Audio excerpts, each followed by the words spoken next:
ధర్మాపేక్ష, లోకాపేక్ష, అది నా స్వభావం.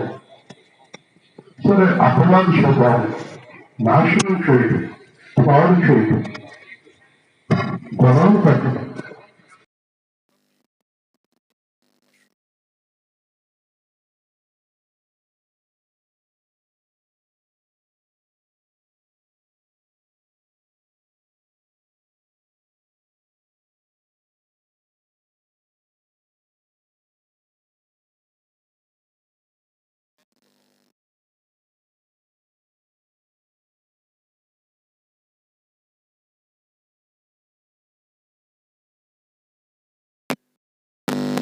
నా స్వభావాన్ని తెచ్చుకోండి. హల్లెలూయా. ఈ రోజున దేవుని స్వభావం కలిగిన సేవకులు, విశ్వాసులు మనకు కనిపిస్తున్నారా? ఇప్పుడు ఒకడు పాపం చేస్తున్నాడు, తాగుతున్నాడు. తాగేవాడు వాడి స్వభావాన్ని కానీ అపవాది స్వభావాన్ని కానీ కలిగి ఉన్నాడు, కానీ దేవుని స్వభావాన్ని కలిగి లేడు. వ్యభిచారం చేసేవాడు, కోడల్ని హింసించేవారు, కోడల్ని హింసించే అత్తగారు బైబిల్ పట్టుకుని మందిరానికి వస్తే ఏం ప్రయోజనం? ఆమెకున్న స్వభావం తన స్వభావం లేక దెయ్యం స్వభావం. వ్యభిచారం చేసేవారు అంటే అక్రమ సంబంధాలు కలిగిన వారు, దేవుడి స్వభావం కలిగిన వారు కాదు. వాళ్ళ స్వభావం లేదా అపవాది స్వభావం. ఎప్పుడు ఎదుటి వారికి పడి ఏడ్చేవారు, వారు బాగున్నారని, సంతోషంగా ఉన్నారని ఎప్పుడు ఏడుస్తూ ఉండేవారు. వాళ్ళు వాళ్ళ స్వభావం కలిగి ఉన్నారు. కాబట్టి పౌలు అన్నాడు, యేసు ప్రభు తన స్వభావానికి విరుద్ధంగా ఏమీ చేయలేడు. అంటే ఇప్పుడు కృపాజ్యోతి గారికి కానీ, నాకు కానీ, ఇక్కడ కూర్చున్న మీకు కానీ, ఎవరికైనా కానీ దేవుడు మేలు చేయాలి అంటే మీ స్వభావం ఉండగా చేయలేడు, దెయ్యం స్వభావం ఉండగా అసలు చేయడు. దేవుని స్వభావంలోకి వస్తేనే మేలు చేస్తాడు. దేవుని స్తోత్రం. హల్లెలూయా. వినబడుతుందా? మీకు వినబడుతుందా? దాని పేరే మారు మనసు. చెప్పండి, మారు మనసు అంటే ఏంటి? యేసుక్రీస్తునకు కలిగిన మనస్సు కలిగి ఉండటం. హల్లెలూయా. యేసుక్రీస్తుకి ఏ మనసు ఉంది? శత్రువులను ప్రేమించే మనసు. మీరు శత్రువులను ప్రేమిస్తున్నారా? మీకు ఎంత ద్వేషం కొంతమంది మీద. ఆడ గొడవ నాకు చెప్పుకో. నీకేంటే చెప్పేది ఆడ గొడవ? నువ్వు వద్దన్నప్పుడు ఆడ గొడవ నాకు చెప్పకండి. ఏంటి ఆడ గొడవ నీకు చెప్పేది ఏంటి? అసలు నీకు చెప్పాల్సిన అవసరం వరకు ఉంది? ఎవరైనా వచ్చి నా దగ్గర, ఏమండి రాలింగ్లో పలానా వాడి గురించి ఆడ గొడవ నాకు చెప్పుకో, ఆడ గురించి నేను ప్రార్థన చేయను అని నేను అన్నానంటే అది నా స్వభావం లేదా దెయ్యం స్వభావం, దేవుడి స్వభావం కాదు. హల్లెలూయా. నీకు ఈర్ష్య ఉంది, ద్వేషం ఉంది, కక్షలు ఉన్నాయి, దేవుని స్వభావం కాదు. దేవుని స్వభావం నీకు వచ్చే వరకు దేవుడి కార్యం నీ జీవితంలో జరగదు. మొన్న రాత్రి ఆర్ఆర్కే గారు అంటున్నాడు, మారు మనసు పొందని వారు పరలోకం గురించి ఆలోచించవలసిన అవసరం లేదు. మళ్ళీ చెప్పనా, మీలో ఎవరికి మారు మనసు లేదో వాళ్ళు దేవుని రాజ్యానికి వెళ్ళరు. గుర్తుపెట్టుకోండి. డబ్బును ప్రేమించే స్వభావమా యేసుది? చెప్పండి. డబ్బును ప్రేమించడా యేసు? నోరు తెరవరే, బెల్లం కొట్టిన రాళ్ళ కూర్చుని ఉన్నారు. నోరు తెరవండి. మీరెందుకు ప్రేమిస్తున్నారు డబ్బుని? చచ్చిపోతున్నారా డబ్బుల కోసం? అబద్ధాలు ఆడుతున్నారు, మోస పనులు ఎందుకు చేస్తున్నారు?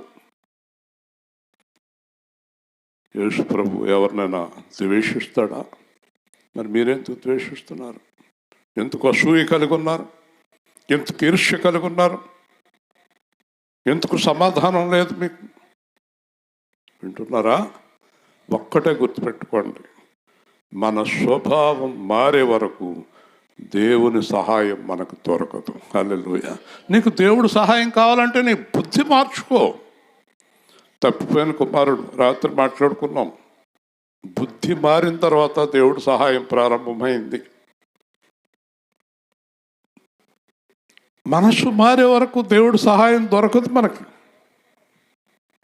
అలాగే నువ్వు స్వభావాన్ని పూర్తిగా మార్చుకున్నావు అనుకో,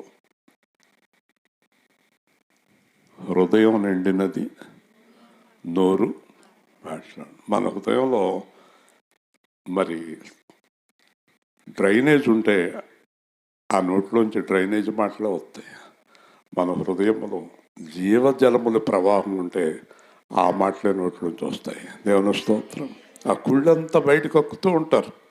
ఎంత ఈర్ష్యో, ఎంత కుళ్ళో. చిన్నప్పుడు మేము చదువుకునేటప్పుడు పిల్లలు ఒకళ్ళొకళ్ళు అనుకున్నారు, నీకు ఎంత కుళ్ళో అనేవారు. కుళ్ళంతా కక్కేస్తున్నాం కదా. వింటూ ఉన్నారా? ఎంత మంచి మనసు యేసుది. మరి మనం యేసు మనసు తెచ్చుకోకుండా ఆయన రాజ్యానికి ఎలా వెళ్తాం? ఎందుకు నమ్ముకున్నాం యేసుక్రీస్తుని? ఈ వీధిలో ఉంటున్నారు అనుకోండి, వీళ్ళు కృపాజ్యోతి గారు ఈ వీధిలో ఉంటున్నారు. వారి గురించి ఈ వీధిలో ఎవరు మాట్లాడకూడదు తప్పుగా. మంచి సాక్ష్యం ఉండాలి మీకు అందరికీ, నాకు మీకు అందరికీ కూడా మంచి సాక్ష్యం ఉండాలి. చాలా మంచివాళ్ళండి, ఎవరి జోలికి వెళ్ళరండి, ఎవరిని ఏమనరండి, ఎవరి గురించి చెడుగా మాట్లాడుతూ మేము వినలేదండి. అందరి గురించి ప్రార్థన చేస్తారండి. నేను చాలాసార్లు చెప్పాను మీకు, మనం సువార్త ప్రకటించటం, సువార్తను జీవితంలో చూపించటం. హల్లెలూయా. ఈ రెండు చాలా ప్రాముఖ్యమైనవి. ఈ రెండు విషయాలు చాలా ప్రాముఖ్యమైన విషయాలు. సువార్తను ప్రకటించటం, సువార్తను చూపించటం. వింటున్నారా? ప్రకటించడం ఎంత ముఖ్యమో చూపించడం అంత ముఖ్యం. వింటున్నారా? ఇప్పుడు మీకు అందరికీ మీరు అందరినీ ప్రేమించండి అని నేను ప్రేమించకపోతే ఇంకా సువార్త ఎలాగవుతుంది? సువార్త ఎలాగవుతుంది? అది నేను ద్వేషిస్తూ మిమ్మల్ని ప్రేమించమని చెప్తే అది సువార్త ఎలాగవుతుంది? అవదు కదా. పిల్లలకి నాయన పిల్లలిద్దరిని దగ్గర కూర్చోబెట్టుకుని మీరు ఎప్పుడు అబద్ధం ఆడకంటే అని చెప్పారు అనుకోండి, అమ్మ మరి నాన్నతో రోజు అబద్ధం ఆడుతున్నావు నువ్వు? పిల్లడు దొరికిపోయావా? అది అది అది ఏది ఇంకేది లేదు, పోయింది. అది ఆ మాట విలువ పోయింది. మరి నాన్నతో నువ్వు ఎందుకు అబద్ధం ఆడుతున్నావు? కొంతమందికి నోరు తెరిస్తే అబద్ధాలు పుట్ట, అన్ని అబద్ధాలు, ఒక్క నిజం అనేది నోట్లోంచి రాదు. వీడు దేవుడి పిల్లలా. ఎందుకు ఇవన్నీ చెప్తున్నానో తెలుసా? మొట్టమొదట మీరు మంచి మనస్సు కలిగి దేవుడి దగ్గరికి రాకుండా దేవుని వాగ్దానాలు మన జీవితంలో ఒక్కటి కూడా నెరవేరదు. హల్లెలూయా. ఆ హృదయం లేకుండా మోషే గురించి దేవుడు ఏమన్నాడు? మిక్కిలి సాత్వికుడు నా ఇల్లంతటిలో. ఆ సాక్ష్యం మనకు ఉండాలి. మంచి సాక్ష్యం ఉండాలి. మొగుడు తిట్టి, పెళ్ళం తిట్టి, చుట్టుపక్కల తిట్టి, అందరూ తిట్టి, అదేం సాక్ష్యం అంటే? ఒక రోజు నేను రాజమండ్రి వెళ్ళాను. ఒక ఆయన బ్యాటరీ కారుకి ఇంత అది మార్చారండి అన్నాడు.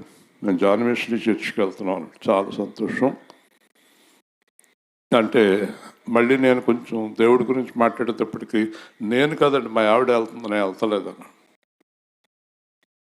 మా ఆవిడ వెళ్తుందంటే నేను వెళ్తలేదు అన్నాడు. అదేంటి నువ్వెందుకు ఆగిపోయావు? ఏముందండి, ఒక అరగంట కానుకలు కూడా, ఒక అరగంట సాక్ష్యాలు కూడా, ఒక అరగంట వాక్యం, దానికి ఎందుకంటే వెళ్తాం. అతను చెప్పిన కారణం ఎప్పుడు కానుకలు గొడవ, సాక్ష్యాలు గొడవ, వాక్యం తక్కువ. మా ఆవిడ అంటారా ఏదో వెళ్తుంది, ఏదో దానికి అర్మాది పోతుంది, నేను వెళ్ళను. చూసారా? వాళ్ళు కింద కూర్చున్నారు అనుకుంటున్నారు, మీరు విశ్వాసులు కింద కూర్చున్నారు అనుకుంటున్నారు. నీ ప్రతి అడుగు వాళ్ళందరూ గమనిస్తూ ఉంటారు. హల్లెలూయా. కూర్చుంటున్నారు అనుకుంటున్నారు. నేను చెప్పినవన్నీ వాళ్ళు వినేస్తున్నారు అనుకుంటాను. నిన్ను గమనిస్తూ ఉంటారు. చిన్నపిల్లలు తల్లిదండ్రులను ఎలాగైతే గమనిస్తారో విశ్వాసులు సేవకుడిని అలాగే గమనిస్తారు. వింటున్నారా? కాబట్టి ఇప్పుడు నేను ఎన్ని స్వభావాలు చెప్పాను. దేవుడు అపవాది, మనిషి. ఈ లోకంలో ఎన్ని స్వభావాలు ఉన్నాయి? 3. ఓకేనా? ఈ లోకంలో 3 ఆత్మలు ఉన్నాయి, 3 స్వభావాలు ఉన్నాయి, 3 ఆత్మలు ఉన్నాయి. దేవుని ఆత్మ, అపవాది ఆత్మ, మానవుని ఆత్మ. హల్లెలూయా, దేవుని స్తోత్రం. ఇప్పుడు చెప్పండి, మానవుని ఆత్మలోనికి, జాగ్రత్తగా వినండి, మానవుని ఆత్మలోనికి దెయ్యము రాగలదు, దేవుడు రాగలడు. అవునా? మాట్లాడరండి. మానవుల్లోకి దెయ్యం రాగలదా? రాలేదా? రాగలదు. దేవుడు రాగలడు కదా. పరిశుద్ధాత్మ మీలో ఉండును, మీతో ఉండును. దురాత్మ మీలో ఉండును, మీతో ఉండును. ఎవరిలోకి దెయ్యం ఆత్మ వస్తుంది, ఎవరిలోకి దేవుని ఆత్మ వస్తుంది? దానికి చాలా స్పష్టంగా యోహాను చెప్పాడు. మారు మనస్సు నిమిత్తం మీకు నేను నీటిలో బాప్తిసం ఇచ్చుచున్నాను, నా వెనక వచ్చేవాడు నాకంటే యోగ్యుడు, ఆయన మీకు పరిశుద్ధాత్మలో బాప్తిసం ఇచ్చును. యేసు ప్రభు ఎప్పుడైతే మీరు మారారని గ్రహిస్తాడో ఆయన ఆత్మను పంపుతాడు. ఓకేనా? ఎప్పుడైతే మీరు మళ్ళీ పాపంలో పడ్డారని గ్రహించారో దురాత్మను పంపుతాడు. హల్లెలూయా. చెప్పండి, ఎక్కడ పంపాడు దురాత్మని? ఎవరికి పంపాడు? దేవుడు దురాత్మను ఎవరి దగ్గరికి పంపాడు? గట్టిగా చెప్పు. సౌలు దగ్గర. సౌలు దగ్గరకు యెహోవా యొద్ద నుండి దురాత్మ వచ్చెను. సౌలుకి అంతకుముందు ఎవరి ఆత్మ ఉంది? చెప్పాలి. దేవుని ఆత్మ. దేవుని ఆత్మ సౌలు దగ్గర నుంచి వెళ్ళిపోయి దురాత్మ ఎందుకు వచ్చింది? మాట్లాడాలి. సౌలు దేవుడి మాట వినడం మానేశాడు. మీరు దేవుడి మాట వినడం మానేశాక మీ దగ్గర నుంచి ఎవరు వెళ్ళిపోతారు? దేవుని ఆత్మ. ఏమో ఆత్మ వస్తుంది? దెయ్యం ఆత్మ వస్తుంది. వచ్చేసిందా? దెయ్యం ఆత్మ వచ్చాక మీరు నడిచేది అంతా దెయ్యం చెప్పినట్టే. దేవుడు చెప్పినట్టు నడవరు. ఇంకా మీరు దెయ్యం ఆత్మ మీలోకి వచ్చిన తర్వాత ఇంకా మీరు దేవుడు చెప్పినట్టు వినరు. ఇప్పుడు చెప్పండి, మనిషిని నడిపించే ఆత్మలు 2, 1 అపవాది, 2 దేవుడు.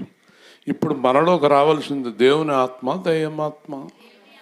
చెప్పాలి. దేవుని ఆత్మ. దేవుని ఆత్మ ఎవరి దగ్గరికి వస్తుంది? మారు మనస్సు పొందిన వారి దగ్గరికి. హల్లెలూయా. చెప్పండి, ఎవరి దగ్గరికి వస్తుంది? మారు మనసు అంటే ఏంటి? చెప్పాలి. క్రీస్తు యేసునకు చెందిన మనసు. చెప్పాలి. నిత్య జీవన సంద్రమునా నావగా వచ్చెను దేవుడే, నిత్య జీవన సంద్రమునా నావగా వచ్చెను దేవుడే, స్థిర చిత్తమును తెలుపుచు, స్థిర చిత్తమును తెలుపుచు, ఆవలి గట్టుకు చేర్చెనే, ఆవలి గట్టుకు చేర్చెనే, మారు మనసు పొందుమా, మారు మనసు పొందుమా, పూర్ణ జ్ఞానము పొందుమా, పూర్ణ జ్ఞానము పొందుమా, ప్రభువును తెలియ కోరుమా, ప్రభువును తెలియ కోరుమా, రక్షకుడతడని తెలియుమా, రక్షకుడతడని నిలువుమా, మారు మనసు పొందుమా, మారు మనసు పొందుమా, విశ్వాసములో నీ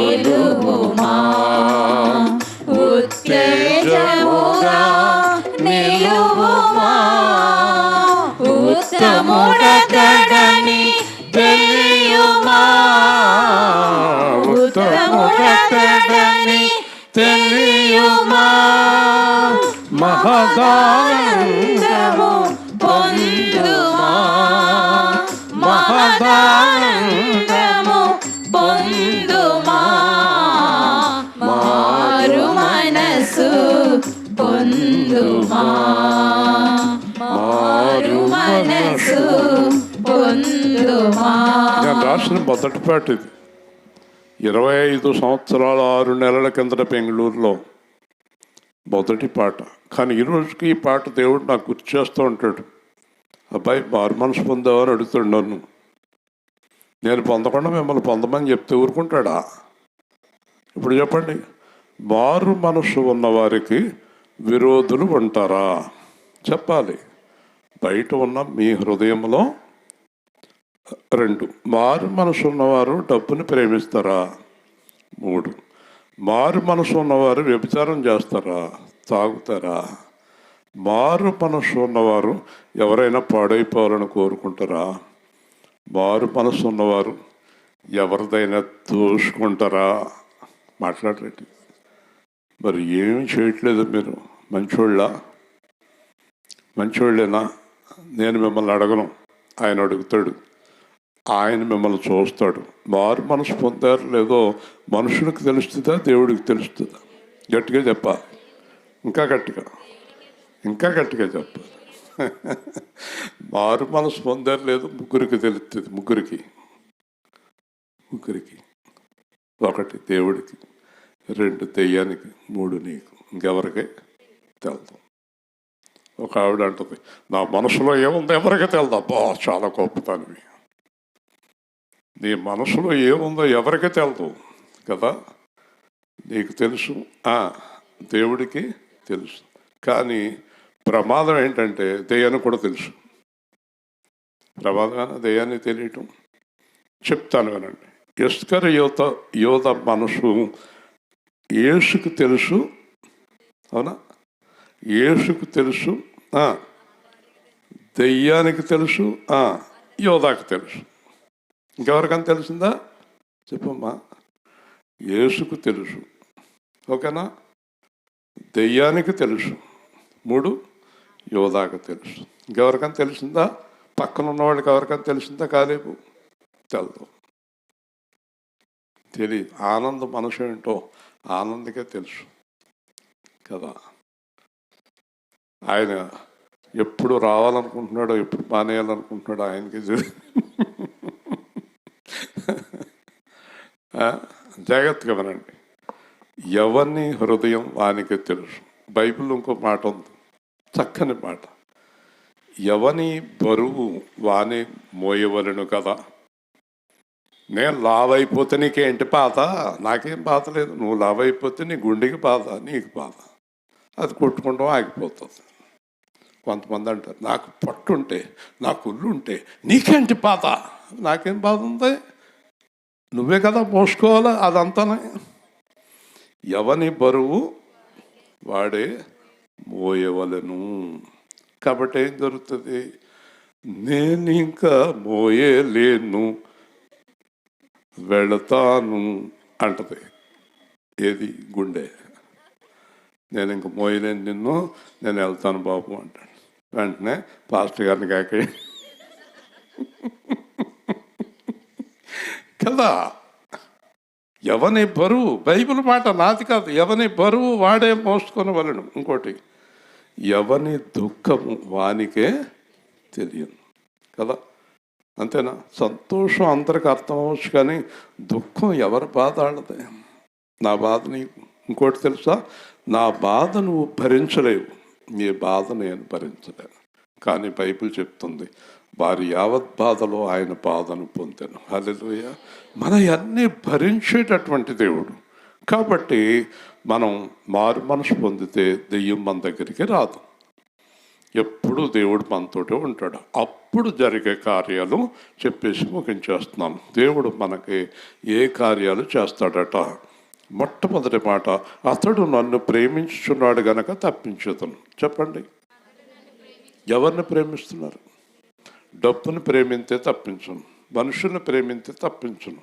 ఎవరిని ప్రేమిస్తున్నాడట? నన్ను. అంటే ఎవరిని? దేవుణ్ణి. దేవుణ్ణి ఎలా ప్రేమిస్తున్నాడు? అన్నిటికంటే ఎక్కువగా. అన్నిటికంటే ఎక్కువగా దేవుణ్ణి ప్రేమిస్తున్నాడు. యోసేపు దేవుణ్ణి ప్రేమించాడు కనుక రాజు అయ్యాడు, అన్ని బాధల నుంచి తప్పించాడు. యోబు దేవుణ్ణి ప్రేమించాడు కనుక మళ్ళీ అన్నీ ఇచ్చాడు దేవుడు.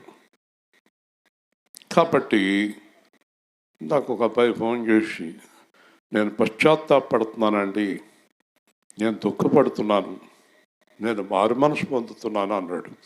నేను అతనికి ఒక మాట ఇచ్చాను, అబ్బాయి ఈ మాట నిజమై ఇది యథార్థమై నువ్వు నా దగ్గర చెప్పిన మాట సత్యమైతే నేను నువ్వు వెళ్ళేటప్పటికే నువ్వు పోగొట్టుకున్నవన్నీ మళ్ళీ నీకు ఇచ్చేస్తాను అని చెప్పాను. హల్లెలూయా. చూసారా మారు మనసు ఎంత ప్రభావమైందో, ఎంత గొప్పదో. మారు మనసు పొందేదాకా దేవుని కార్యం జరగదు. ఇక్కడ అతడు నన్ను ప్రేమిస్తున్నాడు గనక తప్పించేదను. చెప్పండి, తప్పించేదను. నెంబర్ 1 నరకం నుంచి, నెంబర్ 2 దెయ్యం నుంచి, నెంబర్ 3 రోగం నుంచి, నెంబర్ 4 లోకము నుంచి, నెంబర్ 5 శత్రువుల నుంచి తప్పించేస్తాను. హల్లెలూయా. కాబట్టి ఎవ్వరు నిన్నేమీ చేయలేరు. ఎవరెవరి నుంచి తప్పించున్నాడు చెప్పండి? నరకము నుంచి, అపవాదం నుంచి, చెప్పండి, శత్రువుల నుంచి, లోకము నుంచి, రోగము నుంచి. గట్టిగా గట్టిగా చెప్పాలి. తప్పించదను, తప్పించదను. జీవిత కాలము నీకు తోడయుండి ప్రతి అవిధేయత నుంచి, శత్రువు నుంచి తప్పిస్తాడు నిన్ను. నీ దగ్గర డబ్బులు ఉన్నాయి, ఎవరికో ఇవ్వాలనుకున్నావు, ఎవరికి ఇవ్వాలో నీకు తెలియదు. ఎవరో వచ్చి నన్ను అడిగారు, వాళ్ళకి ఇవ్వద్దని చెప్తాడు. దేవుడు నీతోటి ఉంటే వాళ్ళకి ఇవ్వద్దని చెప్తాడు. ఏ విషయంలో అయినా అది తినొద్దు అంటాడు. నువ్వు అది తినొద్దు. ఒకరోజు రాత్రి విపరీతమైన ఆకలి నాకు చూడవరంలో. వాక్యం చెప్పి చెప్పి అలసిపోయాను, చాలా ఆకలి. నువ్వు తినొద్దు, నీ కూడా ఉన్నవాడు తినొద్దు అన్నాడు. క్రిస్టియన్ పేట కాలేబు అని ఉండేవాడు నాకు కూడా. ఈ కాలేబు ఏం చేసేవాడు నాకు తెలియదు, కానీ ఆ కాలేబు మాత్రం తినలేదు. తినండి అన్నాడు. నన్ను తినొద్దు అంటున్నాడయ్యా, నిన్ను తినొద్దు అంటున్నాడయ్యా అన్నాడు. ఇద్దరు మోటార్ సైకిల్ వేసుకుని వచ్చేస్తుంటే దారిలో బండి ఆగిపోయింది. అయ్యి బాబాయ్ అన్నాడు. అందుకే ఫోన్ చేయొద్దు అన్నాడు. నేను నడుపుతూ ఉంటాను, నువ్వు తొయ్యన్నాను. ఒకవేళ భోజనం చేసేస్తుంటే ఇద్దరికి ఆయాసం వచ్చినేమో, శుభ్రంగా చాలా పెట్రోల్ బంక్ దాకా ఇద్దరం తోసుకుంటూ వచ్చాం, ఆయాసం లేదు, అందుకే భోజనం చేయొద్దు అన్నాడు. దేవుని స్తోత్రం. అంటే బండి ఆగిపోతాను తెలుసా? తెలుసు. అంటే ప్రతిదీ దేవుడికి తెలుసు అండి. ఇంకా ఆశ్చర్యం ఏంటంటే, ఒకసారి ఒక గ్రామంలో ప్రార్థన అయిపోయాక ఇక్కడ కానుక తీసుకోవద్దు అన్నాడు. ఇదేంటి కానుక తీసుకోవద్దు అంటాడేంటి? అవును, తప్పించదను. తీసుకోలేదు. వాళ్ళు మన్నాడు కూడా ఫోన్ చేసి రావండి, అదేంటి కానుక తీసుకోకుండా వెళ్ళిపోయారు. తర్వాత అక్కడ పాస్టర్ గారు ఫోన్ చేసాడు నాకు, మీ కానుక గురించి లోపల 3 పిల్లలు ఇద్దరు గొడవ పడుతున్నారండి అన్నాడు. మొగుడేమో ఇద్దామని అంటే, పెళ్ళమేమో ఇవ్వద్దనంట. ఆయన 500 ఇస్తే ఇప్పుడు 200 ఇమ్మంటుందంట. అంత బాగోదు, అంత దూరం నుంచి ఇస్తే 500 లేదు, 200, 500, 200, 200, 500 దెబ్బలాడుకుంటున్నారు. దేవుడేమో నువ్వు వెళ్ళిపోయాడు, దరిద్రపు కానుక నీకు వద్దన్నాడు. హల్లెలూయా. వింటున్నారా? ప్రతి స్థలములో నన్ను 25.5 సంవత్సరాలుగా ఎక్కడ ఉండాలి, ఎవరితో ఉండాలి, ఎవరితో ఉండకూడదు, ఎవరు మాట్లాడాలి, ఎవరితో మాట్లాడకూడదు, ఏం చేయాలి, ఏం చేయకూడదు, తప్పించుకుంటూ వచ్చాడు. ఇది చివరి వరకు సహాయం చేస్తాడు. హల్లెలూయా. రెండో మాట, అతడు నా నామము ఎరిగినవాడు కనుక అతనిని ఘనపరిచుతాను. రెండో పాయింట్ ఏంటి? నా నామమును ఎరిగినవాడు. చెప్పండి, దానికి అర్థం తెలుసా? అతడు నన్ను ఎరుగును, అతడు నన్ను ఎరుగును. మిమ్మల్ని బట్టియే దినమెల్లా అన్యజనుల మధ్య నా నామము దూషింపబడుచున్నది. యేసు ప్రభుని ఎరిగిన వారు చెడ్డ ప్రవర్తనలో ఉంటే గనక యేసు ప్రభుని తిడతారా, పొగుడుతారా? నోరు తెరవండి. తిడతారా? మనం దరిద్ర పనులు చేస్తే ఎవరిని తిడతారు? చెప్పాలి, నోరు తెరవండి. యేసుని అంటారా అంటారా? పాస్టర్ని అంటారు, యేసుని అంటారు. కృపాజ్యోతి గారు సరిగ్గా లేరు అనుకోండి, అదే నేర్పుతున్నారా మీకు ఇస్రాయేల్ గారు అంటారు. నేను నేర్పినా నేరకపోయినా నన్ను తిడతారు. ఆవిడ యేసునామాన్ని వాళ్ళ కుమార్తె కనపరచాలట. మనం ఆయన నామానికి తగినట్టుగా జీవించాలట. ఓహో, యేసు ప్రభు అలా చేయమని చెప్పాడా అని అడుగుతారు. ఆయన నామాన్ని ఘనపరచాలి. ప్రకటన గ్రంథం 3వ అధ్యాయంలో దేవుడు అంటాడు, నా నామమును నువ్వు ఎరుగననలేదు, నా వాక్యమును గైకొంటివి కనుక తలుపులు నీ ఎదుట తీశాను, ఎవ్వడు వేయలేడు. హల్లెలూయా. ఇప్పుడు చూడండి, మనకి 25.5 సంవత్సరాల్లో ఎక్కడైనా అవమానం కలగటం చూశారు మీరు? రాత్రి చూడండి, పాస్టర్ గారు మొత్తం అంతా అప్పచెప్పి వెళ్ళిపోయి పక్కన కూర్చున్నాడు. ఎప్పుడైతే మనం ఆయన నామాన్ని ఘనపరుస్తున్నామో మనల్ని ఘనపరుస్తాడు. హల్లెలూయా. ఆయన నామాన్ని మనం ఘనపరిస్తే మనల్ని ఆయన ఘనపరుస్తాడు. ఎలా ఘనపరుస్తాడు? అందరిలోని ఒక విలువను అనుగ్రహిస్తాడు. ఇందాక ఒక ఆవిడ వచ్చింది మా ఇంట్లోకి ఆతృతగా, అయ్యా మా అబ్బాయి గురించి ప్రార్థన చేయండి. 3 రోజుల నుంచి నేను ప్రార్థన మొదలెట్టేశానమ్మా అన్నాను. మీరు ప్రార్థన చేస్తారని తెలుసండి, నేను ప్రార్థన చేస్తున్నాను. గుర్తుపెట్టుకోండి, ఆయన నామానికి ఘనత తీసుకురావాలి. ఒక రోజున ఒక ఆవిడ పరిగెత్తుకొచ్చింది మా ఇంటికి. మా అన్న వాళ్ళ ఇంట్లో ఎవరికి యేసు ప్రభు ఇష్టం ఉండడు, ఎవరికి తెలియకుండా పరిగెత్తుకొచ్చింది. మా అన్న ఒక 15 సంవత్సరాల కింద. అందరూ వచ్చేసారు. నా మనవడు రాలేదు కాన్వెంట్ నుంచి. ఏడుసేస్తుంది. అందరూ వచ్చేసారు, నా మనవడు రాలేదు. ఇంట్లో అందరూ ఏడుస్తున్నారు. నేను మీ దగ్గరికి పరిగెత్తుకొచ్చాను. నా దగ్గరికి ఎందుకు వచ్చావు అమ్మా?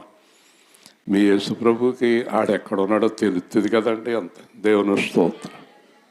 ప్రార్థన చేశాం. ఎల్లమ్మ స్కూల్లో ఉన్నాడు. అతను లోపల బాత్రూమ్కి వెళ్ళి ఇంకా రాకముందే వాచ్మెన్ తాళాలు వేసేసాడు. ఆ పిల్లవాడు లోపల ఉన్నాడు.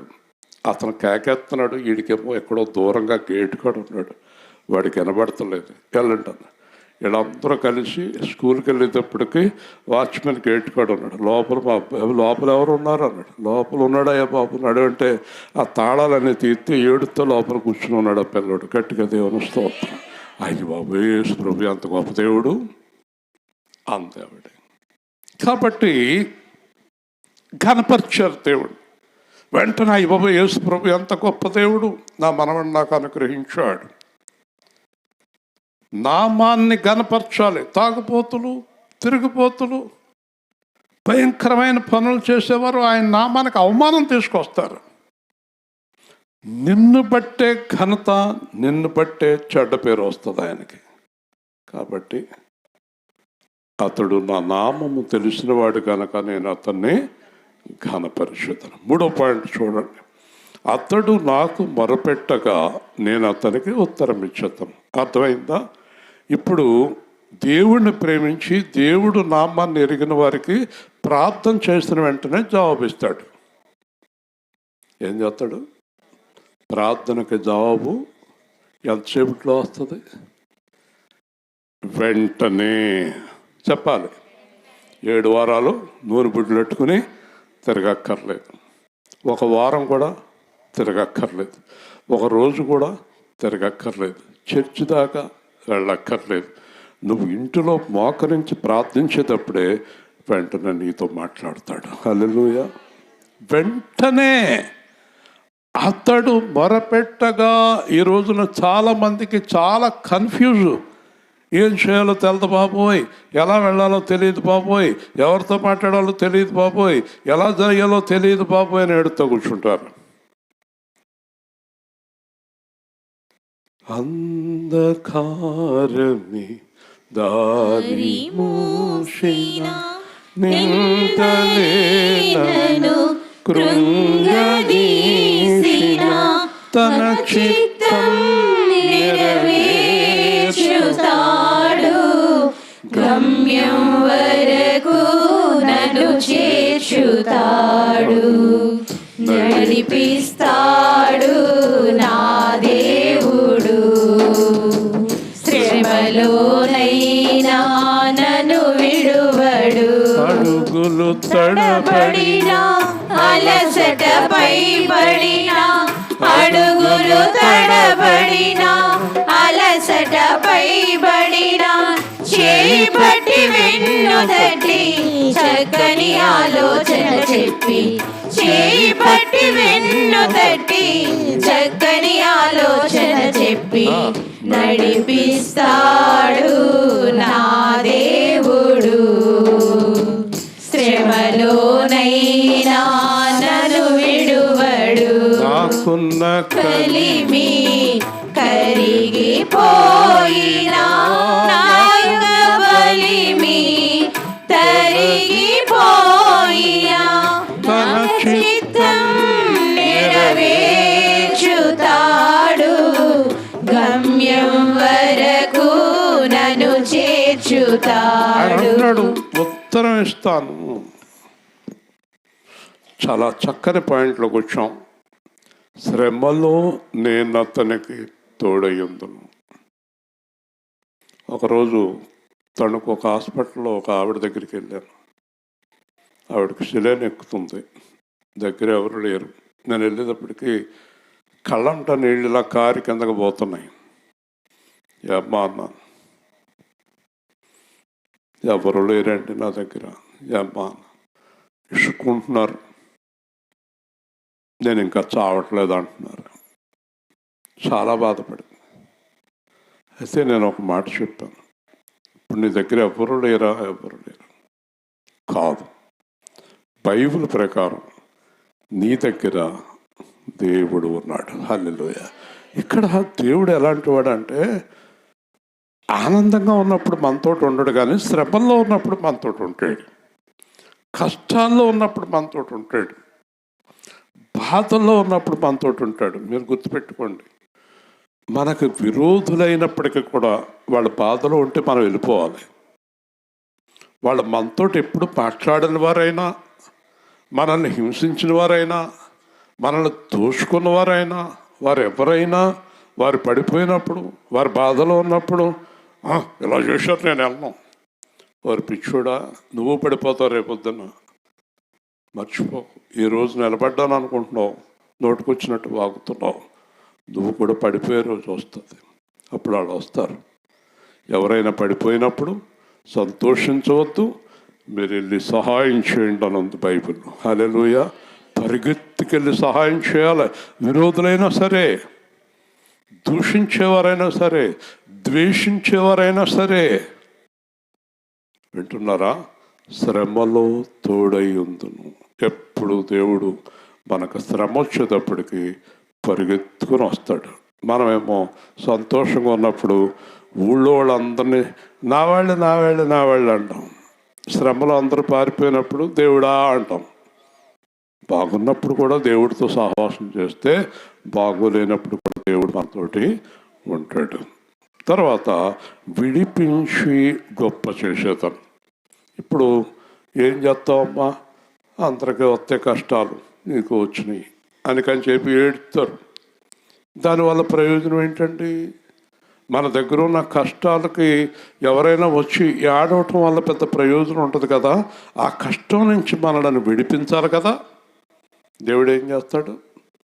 ఆ శ్రమ నుంచి విడిపించే శక్తి కలిగిన పాఠం. దేవుని స్తోత్రం చెప్పాలి. వినండి, తర్వాత మాట్లాడుకుందరు కానీ కదా. చెంగు చాటు పెట్టుకున్నా నాకు అనిపిస్తుంది. జాగ్రత్తగా వినాలి దేవుడు మాటలు. మీకు అమూల్యమైన మాటలు ఒక్క 10 నిమిషాల తర్వాత దొరకవు మీకు. ఒకవేళ మీ ఇంటికి 1 లక్ష రూపాయలు ఇచ్చి నన్ను రండి చెప్పమని నేను రాను, చెప్పను. జాగ్రత్తగా వినండి. దేవుడి మాటలు చాలా విలువ కలవి, వాటికి మనం ప్రాధాన్యత ఇవ్వాలి. ఇక్కడ చూసినప్పుడు విడిపించేవాడు కావాలి. ఏం చేస్తామమ్మా ఏం చేస్తామమ్మా అనేవాడు కాదు మనకు కావాల్సింది. ఏం చేస్తామమ్మా ఒకప్పుడు నాకు ఇలాగే జరిగింది ఏం చెప్పంటావు, ఇది కాదు మనకు కావాల్సింది. ఆ శ్రమలో నుంచి ఆ బాధలో నుంచి విడిపించేవాడు కావాలి. హల్లెలూయా. ఏం చేస్తున్నాడు ఈయన?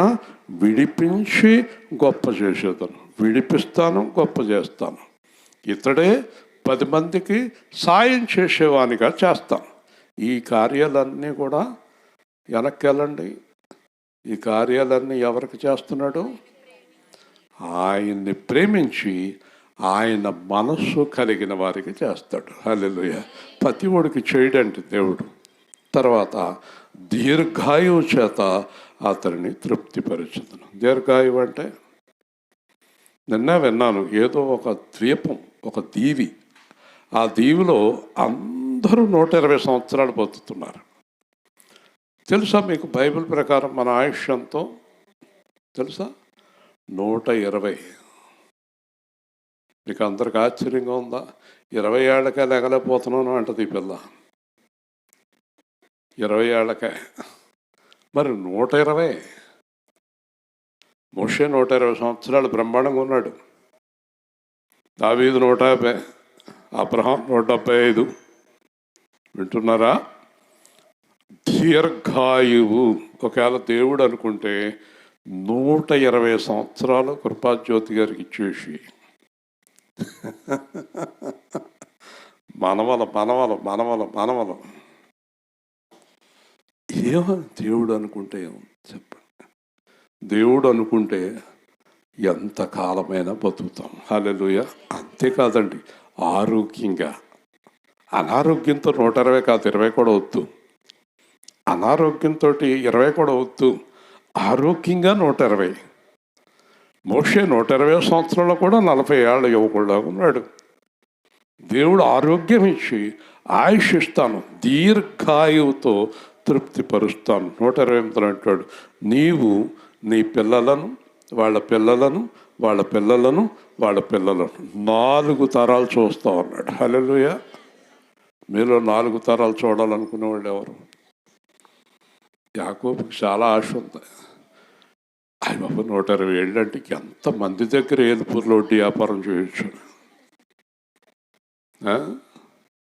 120 సంవత్సరాలు బ్రతికేది ఎందుకో తెలుసా?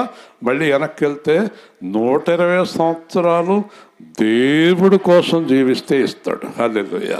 ఎవరి కోసం జీవిస్తే ఇస్తాడు? దేవుడి కోసం జీవిస్తే 120. కాబట్టి మా అమ్మాయి మా అబ్బాయికి పెళ్ళి అయిపోవచ్చు, నేను వెళ్ళిపోతాను అనకూడదు. వెళ్ళిపోతాం నీ ఇష్టం కాదు, ఆయన ఇష్టం. ఆత్మ ఎవరిది? దేవుడిది. ఆత్మ నీలో ఉండమని ఆదేశించేది ఎవరు? వచ్చేయమనేది ఎవరు?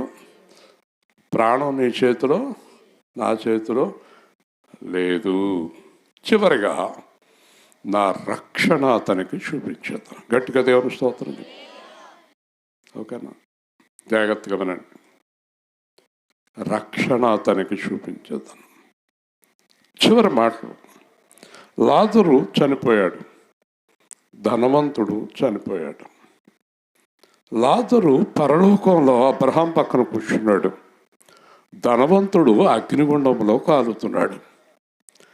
లాజరు అంటున్నాడు, నేను భూలోకంలో ఉన్నంతకాలం వ్యాధితో బాధపడ్డాను, చాలా కష్టపడ్డాను. ధనవంతుడు చాలా సంతోషంగా జీవించాడు, కానీ చనిపోయిన తరువాత దేవుని రక్షణ నేను చూస్తున్నాను, దేవుని శిక్షను నేను చూస్తున్నాను. హల్లెలూయా. మనం చనిపోయాక ఏమవుతాం అనేది ముఖ్యం. చనిపోయిన తర్వాత జీవితం ఉంది, అదే ఎక్కువ ఉంది, బతుకుండగా కాదు. చనిపోయిన తర్వాత, మరణం తర్వాత ఆత్మ నరకానికి వెళుతుంది లేదా దేవుని లోకానికి వెళుతుంది.